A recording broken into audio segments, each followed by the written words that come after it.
Alors je l'annonçais en début de ce numéro de Kinshasa Direct, Félix Momat est avec nous sur ce plateau, vice-président de l'ECT, Éveil de la conscience pour le travail et le développement, et non Éveil de la conscience citoyenne, comme la bourde a été constatée ou commise en début. Bonsoir, monsieur Momat. Bonsoir, monsieur Fabien. Ça fait un bail que on vous a eu sur ce plateau. Alors, vous quittez définitivement votre mouvement citoyen Oudjana, où vous allez combiner les deux. Alors, je précise d'abord d'entrée de jeu une chose. Bonsoir, chers téléspectateurs.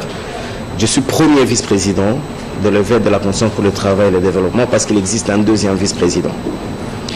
Et donc, je ne quitte pas le mouvement citoyen Oudjana parce que quand vous interrogez les statuts du mouvement citoyen Oudjana, spécialement en son article 2, il est clairement stipulé que ce mouvement citoyen regroupe en son sein tous les jeunes de quelque appartenance politique et civique que ce soit. Donc vous y trouvez les jeunes de la majorité présidentielle, ceux de l'opposition, ainsi que ceux de la société civile. Maintenant, il y a un problème de leadership, c'est tout à fait clair. Ça a été un mouvement circonstanciel créé pour jouer le contrepoids de Filimbi et Lucha qui prenaient de l'envol et qui inquiétaient le pouvoir, soutiennent certains observateurs. Est-ce que vous êtes de leur avis? Pas du tout. Les valeurs républicaines sont pérennes. Elles sont intemporelles, elles ne sont pas limitées dans l'espace. Le mouvement citoyen Oudjana prône les valeurs républicaines, aussi bien en République démocratique du Congo qu'en dehors. Je vois mal pourquoi certains esprits limiteraient son action aussi bien dans le temps que dans l'espace. Mais quand Filimbi et Lucha baissent la garde, on ne sent plus les mouvements qui étaient taxés d'être proches de la majorité de Oudjana. Peut-être que les deux mouvements ont baissé la garde, les deux mouvements que vous venez de citer, Lucha et Filimbi, c'est peut-être parce qu'ils ont perçu et intégré le message que Oudjana véhicule. Tout au succès de Oudjana. Maintenant, s'ils ont perçu, nous devons faire en sorte que le message qui leur a été transmis soit entretenu pour qu'il ne dérape plus.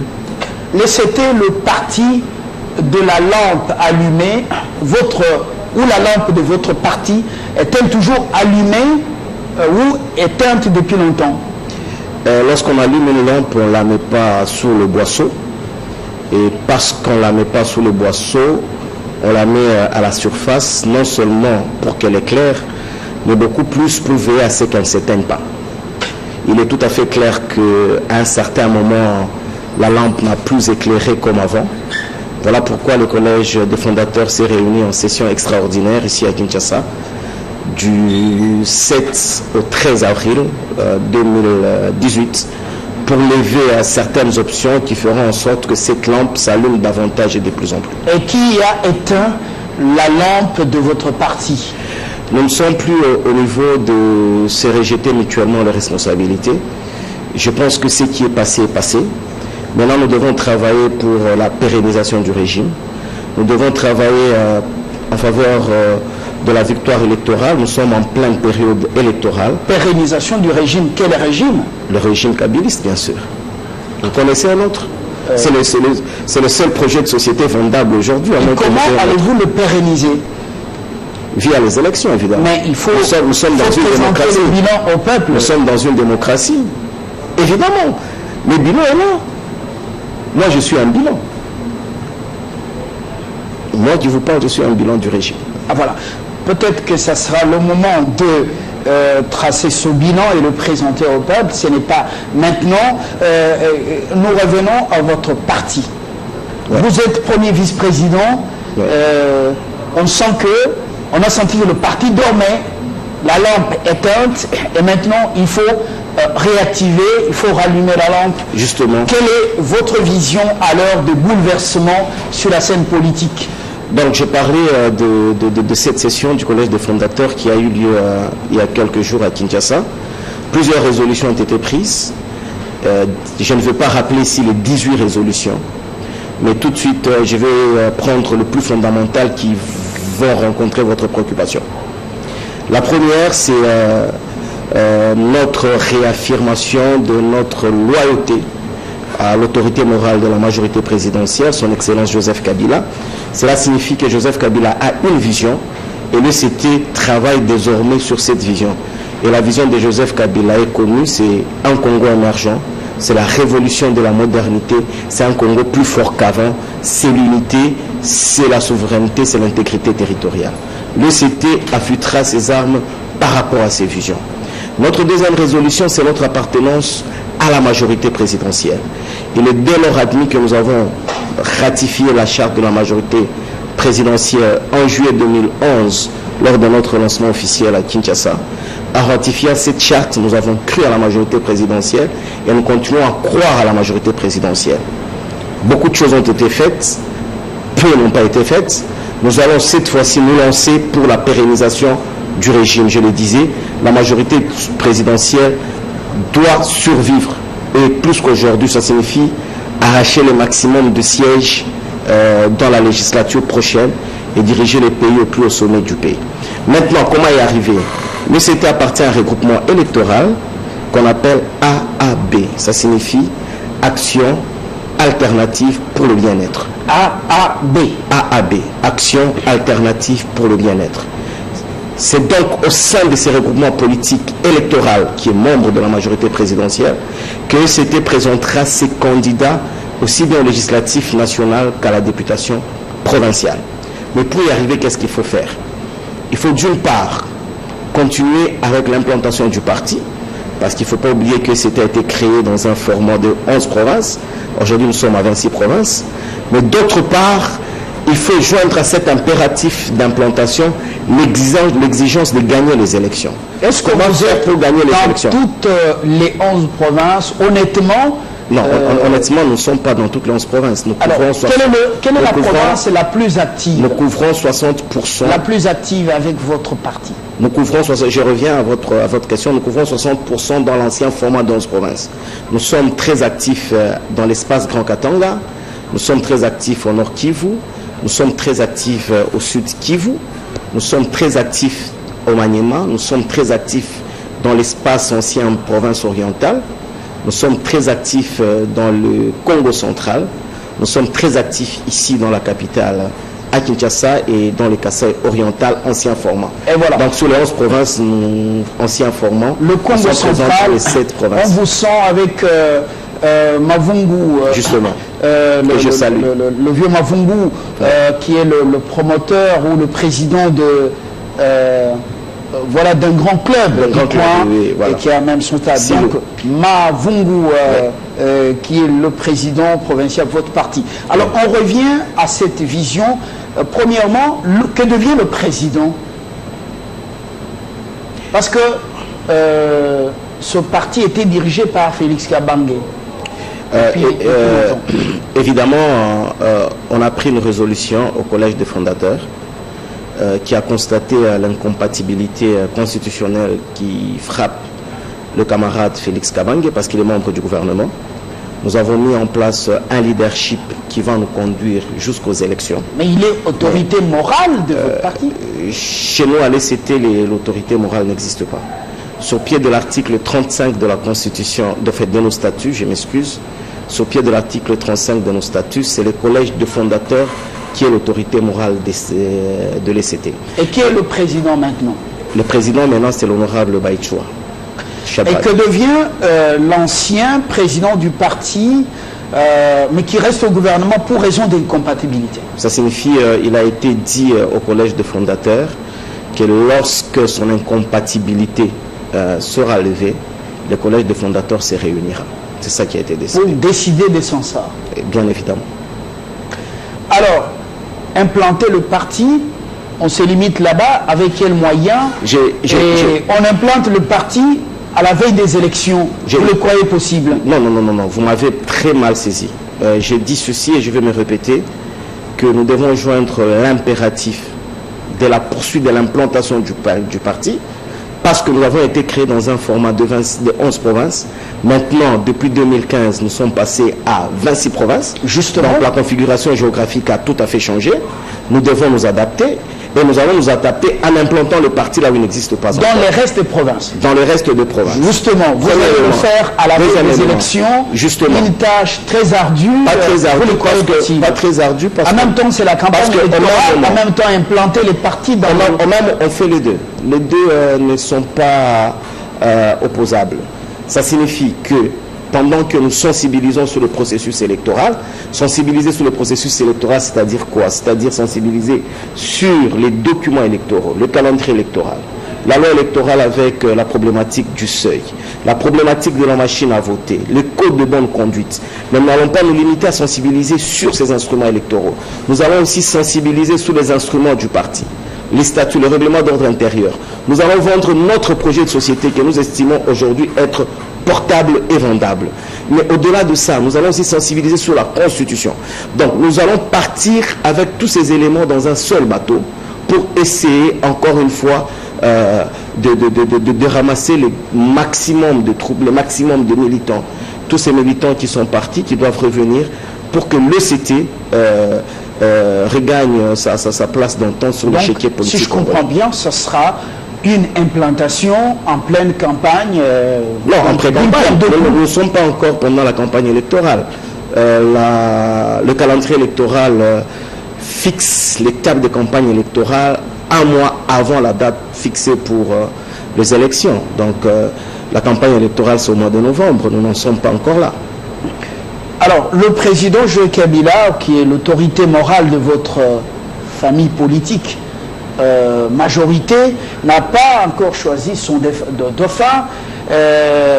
Alors si, jusqu'à la veille, il annonce les noms des personnes, il ne donne aucune consigne, allez-vous vous rebeller pour chercher votre propre candidat? À la majorité, on ne suppute pas. Nous croyons dans la vision de l'homme qui est Joseph Kabila, qui n'a jamais trahi ni la Constitution, ni la charte de la majorité présidentielle, encore moins sa parole. Aujourd'hui, nous discutons assez librement parce qu'à la tête du pays, il y a un individu qui s'appelle Joseph Kabila, qui a apporté la démocratie dans ces pays et qui défend les idéaux de la démocratie. Et donc, respectueux de textes, au moment venu, tout sera dévoilé. Je dis, si jusqu'à la veille, il ne donne aucune consigne, vous êtes, ne présente au peuple aucun je viens de vous démontrer que cela n'arrivera pas. Des aspirations de la majorité, qu'allez-vous faire? Que feriez-vous? Je viens de vous démontrer que nous avons en face de nous un homme qui a une vision et qui a une parole. Et nous croyons, nous continuerons à croire en cet homme-là. Mais il n'a jamais dit qu'il va présenter un dauphin. Et il n'a jamais dit qu'il ne respecterait pas la Constitution. Bon, ben, le dauphin, s'il n'est pas là, vous allez chercher un Macron. Il n'a jamais dit, est-ce que vous convenez avec moi qu'il n'a jamais dit qu'il ne respecterait pas la Constitution? Avez-vous aussi besoin d'une copie de la Constitution? J'ai la copie de la Constitution. Bien sûr. Voilà. Alors il faudrait peut-être une relecture. Parce que vous posez des questions sur des axiomes textuels et contextuels. Nous n'allons pas supputer sur des axiomes. Pire encore, vous êtes en train de virer dans un procès d'intention. Je dis si le président ne vous présente pas un dauphin. On ne peut pas discuter sur les faits. Les faits que nous avons en présence aujourd'hui, ce sont lesquels? Nous avons un calendrier électoral qui a été publié. Nous avons un projet de loi portant répartition de sièges qui a été adopté au gouvernement et qui sera présenté dans un prochain jour à l'Assemblée nationale. Nous avons une loi électorale qui a été votée et qui a introduit la problématique du seuil. Nous avons la machine à voter qui est une innovation qui est en train d'être introduite par la commission électorale indépendante. Nous avons dans l'approche prospective, nous avons une date des élections qui est fixée au 23 décembre 2018. Les éléments que vous citez là ne se retrouvent pas dans les éléments en présence. Comment voulez-vous qu'on suppute là-dessus? Alors, ça ne m'empêche pas, moi, journaliste, de poser des questions dans une approche prospective. Oui, effectivement. De faire de l'anticipation. Maintenant, dans l'approche prospective, nous devons évaluer le calendrier de la CENI. Au 17 décembre 2017, quand le calendrier de la CENI, au 5 novembre 2017, quand le calendrier de la CENI a été présenté, tout était prospectif. Où en sommes-nous aujourd'hui? Voilà, c'est ça le débat. Les réunions se multiplient. C'est ça le débat aujourd'hui. Aujourd'hui, nous sommes à une étape où le gouvernement a adopté le projet de loi portant répartition de sièges. La prochaine étape, c'est quoi? C'est que cette loi doit aller au Parlement pour discussion, être votée et plus tard être renvoyée chez les chefs de l'État pour promulgation. Voilà deux faits sur lesquels nous devons discuter. Justement, si nous n'allons pas entrer dans la politique supplétative qui nous a égarés depuis des lustres. Pour me permettre que je pose des questions? Mais évidemment, allez-y, je suis en train de répondre à vos questions. Justement, alors, vous n'allez pas me limiter comme quelqu'un emprisonné. Posez-moi ce genre de questions et ne me posez pas je ne vous limite pas. Contrairement à vous, moi je vous présente deux faits vérifiables, sur base des indicateurs objectivement vérifiables. Je ne suppute pas sur ce que je suis en train de raconter ici. Vous êtes dans un si qui n'est même pas approximatif. Le président de la République a réuni des députés de la majorité hier. Oui. Il a abordé plusieurs questions, dont les questions électorales. Justement. Il ne s'est pas dédié aucunement. Et vous pensez que toutes ces réunions se multiplient gratis pro deo? Le président de la République, il est garant du respect, du bon respect de la Constitution. Il l'a réaffirmé hier devant les élus du peuple. Le chef de l'État est aussi autorité morale d'une famille politique, de son droit le plus légitime de rencontrer ses élus. Il a discuté avec eux, il leur a fait de manière succincte l'état de la nation. Que voulez-vous d'autre? Est-ce qu'hier il s'est dit? Alors je quitte le terrain que vous évitez.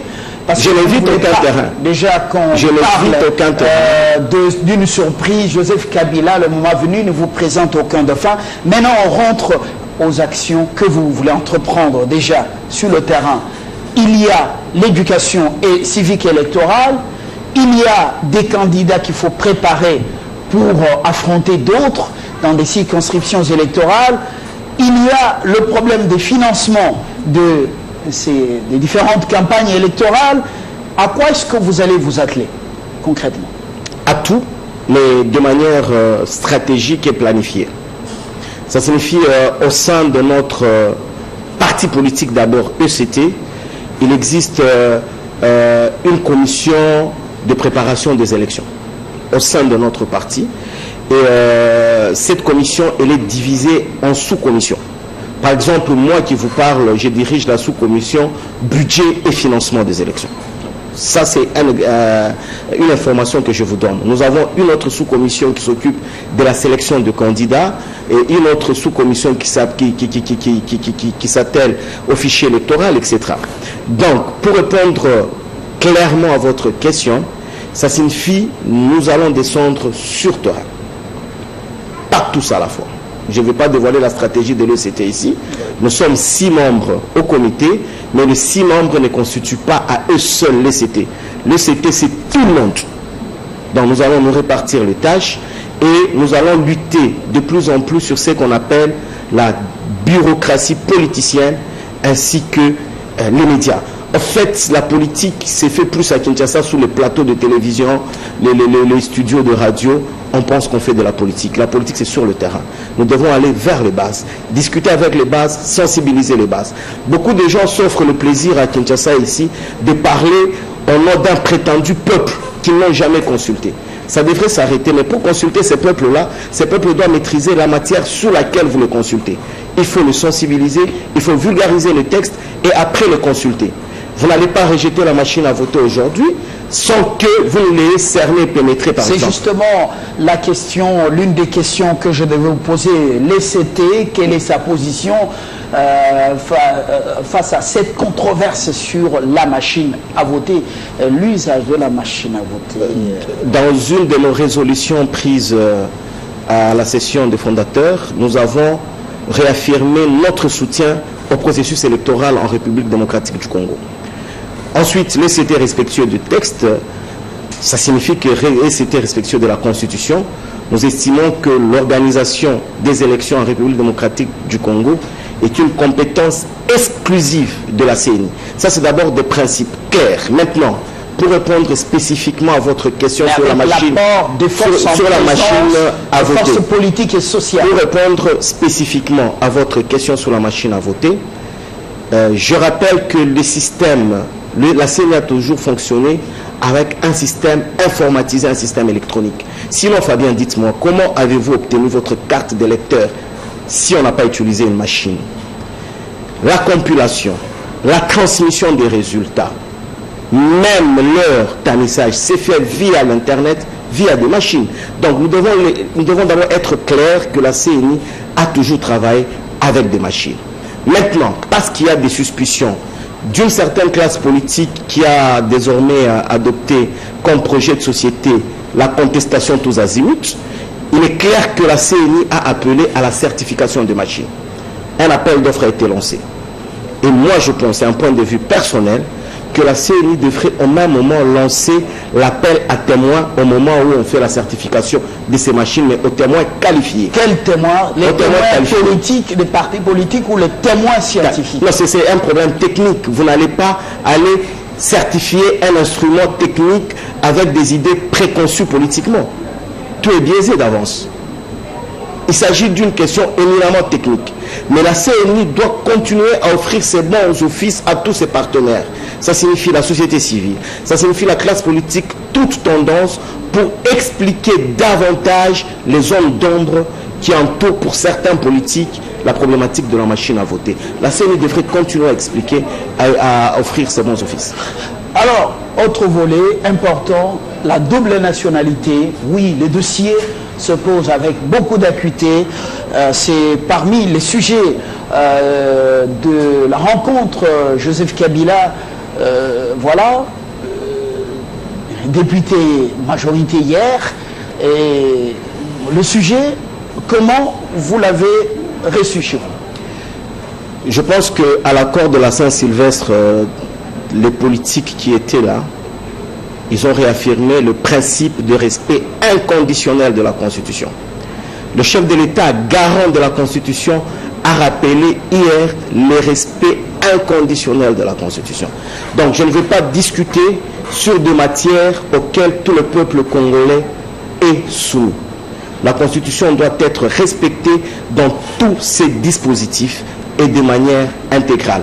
Le respect saucissonné d'une constitution interprétée à géométrie variable devrait s'arrêter. Un acteur, et non le moindre, Daniel Ngoï Mulunda, a été reçu par JMK dans ce magazine. Daniel Ngoï Mulunda n'est pas n'importe qui, ancien président de la CENI. Il propose que ces problèmes soient résolus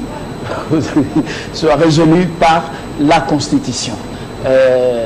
Voilà, il faut même déjà prendre le courage de revisiter la Constitution pour résoudre ce problème. Quelle est votre position? La révision de la Constitution, c'est aussi respecter la Constitution. La Constitution elle-même lève le principe de sa révision. Mais nous n'allons pas faire une révision taillée sur mesure. Ce n'est pas parce qu'un problème se pose actuellement et qu'il vise certains individus que nous devons nous lever pour appeler à la révision de la Constitution. C'est ce que j'ai appelé tout à l'heure une interprétation de la Constitution à géométrie variable, et chacun cherche à tirer le trait de son côté. Nous sommes à une étape où la Constitution doit être scrupuleusement respectée selon la lettre et l'esprit de l'accord de la Saint-Sylvestre, qu'heureusement toute la classe politique appelle à l'application intégrale. Et parmi les éléments d'application intégrale figure, heureusement ou malheureusement, la non-révision constitutionnelle. Ce n'est pas moi qui l'ai dit encore une fois. Voilà, le décor selon la SADC est planté pour des élections en RDC à la date du 23 décembre 2018. La SADC a fait un constat très positif après s'être suffisamment abreuvé à la source auprès de la centrale électorale. Ça vous révigore la majorité? Je parlais des faits, vous me rejoignez. La SADC n'est pas dans la supputation. La SADC n'est pas dans le sensationnel. La SADC n'est pas dans le procès d'intention. Nous avons une lampe témoin sur le calendrier électoral. Aujourd'hui, tout jugement objectif devrait se faire sous l'évaluation du calendrier électoral à mi-parcours. Et la SADC s'est basée de cet instrument, tout simplement. Et moi, aujourd'hui, je l'ai dit en début de notre entretien, lorsqu'on évalue le calendrier électoral tel que présenté en fin d'année passée, à mi-parcours, Nous sommes dans les bons et on avance. Alors, dernière préoccupation, la majorité dont les CT, vous semblez être sûr de la confiance du peuple. Et vous voulez à tout prix qu'on aille à ces élections, comme si le peuple vous avait déjà dit, bon, on va vous reconduire, on va davantage vous placer confiance. Alors, qu'est-ce qui vous donne beaucoup plus d'assurance de cette manière? La seule référence... La machine ou le peuple nous avons plusieurs références. Plusieurs. D'abord, et avant tout, les élections de 2011. La majorité a battu l'opposition. C'est pourquoi on l'appelle majorité aujourd'hui. Ensuite, en 2011, on parlait de ces centres de compilation après 2011, ensuite après 2011, respecter la Constitution, c'est aussi respecter les institutions qui sont l'émanation de la Constitution. Les institutions émanations de la Constitution, y compris celles d'appui à la démocratie, ont proclamé la majorité présidentielle vainqueur des élections de 2011. Cela ne devrait pas appeler à un débat. Maintenant, après cela, il y a eu des élections de gouverneurs. Les gouverneurs ont été élus dans un processus indirect par des députés provinciaux qui ont été élus en 2007. La majorité a gagné de manière écrasante. C'est des indicateurs, encore une fois, objectivement vérifiables. Mais au-delà de cela, la majorité aujourd'hui est la seule composante qui a un projet de société vendable. Et Kabila, c'est ça le projet de société. Tous se sont abreuvés à Kabila sous différentes formes. Parce qu'aujourd'hui, tout le monde se vend avec le nom de Kabila. Dites-moi un seul politicien qui ne se vend pas avec le nom de Kabila. Tout commence par là. Voilà. On termine cette interview. Vous avez dit que vous êtes le bilan vous-même. Ouais. Vous pouvez expliciter un peu en des termes simples. Parce que dans les 5 chantiers de Joseph Kabila figurent les chantiers éducation, notamment. Et moi, toute ma formation en République démocratique du Congo, je la dois dans des conditions idoines au régime Kabila. J'ai répondu à une phrase. Jusqu'à votre thèse de doctorat. Évidemment. Voilà, en médecine. Merci. Donc, vous êtes docteur en médecine. Évidemment. Je suis agrégé d'enseignement supérieur et universitaire en médecine. Félix Momat, merci. Même si vous avez considéré que réfléchir dans justement dans l'anticipation est une supputation. Merci et très bonne soirée. Bonne chance à l'ECT et dans vos nouvelles fonctions de vie. Premier vice-président de ce parti, je rappelle, éveillé de la conscience pour le travail et le développement. Merci Fabien, merci Télé 50, c'est toujours un plaisir d'être sur votre plateau. Ah voilà, ça fait plaisir. Merci. Dans quelques instants, la suite.